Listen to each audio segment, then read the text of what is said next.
মিতু, বৈঠকটি কিছুক্ষণ আগে শেষ হয়ে গেছে। 11টার ঠিক 2 মিনিট আগে, অর্থাৎ 10টা 58 মিনিটে মার্কিন প্রতিনিধি দল যমুনায় প্রবেশ করে, রাষ্ট্রীয় অতিথি ভবন প্রধান উপদেষ্টার বাসভবনে প্রবেশ করে।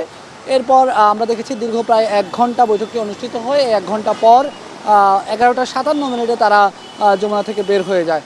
আজকের এই বৈঠকের বিষয় যদিও এখন পর্যন্ত আনুষ্ঠানিকভাবে কিছু জানানো হয়নি, তবে প্রধান উপদেষ্টার বৈঠকে স্বাভাবিকভাবেই 5ই আগস্টে যেই নতুন বাংলাদেশের সূচনা হলো, সেই বাংলাদেশে বিশ্ব রাজনীতিতে কী ধরনের ভূমিকা রাখবে বা বাংলাদেশের অবস্থান কোথায় গেল, এই বিষয়গুলো নিয়ে কিন্তু আলোচনা হওয়ার কথা রয়েছে।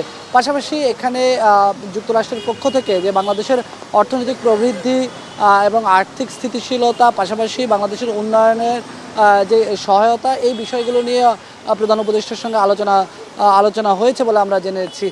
এবং এখানে যে এই অঞ্চলে, দক্ষিণ এশিয়া অঞ্চলে ভূ রাজনৈতিক যে বিষয়গুলো রয়েছে, সেই বিষয়গুলো নিয়ে কিন্তু আলোচনা হওয়ার কথা রয়েছে। পাশাপাশি বাংলাদেশের গণতন্ত্র, সুশাসন নিয়ে দক্ষিণে মার্কিন প্রতিনিধি দলের সঙ্গে আলোচনা হয়েছে বলে আমরা জেনেছি। আরও নানা ইস্যুতে আলোচনা হয়েছে, বিশেষ করে নতুন এই অন্তর্বর্তীকালীন সরকার দায়িত্ব নেওয়ার পর রাষ্ট্র সংস্কারের তারা যে কাজগুলো করছে, সেই কাজগুলো নিয়েই কিন্তু মার্কিন প্রতিনিধি দলের সঙ্গে আলোচনা হয়েছে। এবং এখানে গণতন্ত্রের বিষয় রয়েছে, সুশাসনের বিষয় রয়েছে, নানা ধরনের বিষয় রয়েছে। তবে এর আগে যেই মার্কিন যুক্তরাষ্ট্রের পক্ষ থেকে যে $200 মিলিয়ন ছাড় দেওয়া হয়েছে, অর্থ ছাড় দেওয়া হয়েছে, সেই বিষয়গুলো আজকের এই বৈঠকে গুরুত্বের সঙ্গে উঠে এসেছে।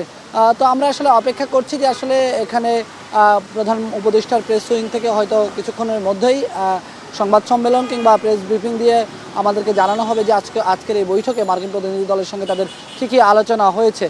এবং এই বৈঠকে সব মিলিয়ে 6 জন প্রতিনিধি দলের 6 সদস্য উপস্থিত ছিলেন। আমরা অপেক্ষা করছি বৈঠকের সবশেষ বিষয় জানার জন্য। তো এই ছিল আমার কাছে এখনকার মতো।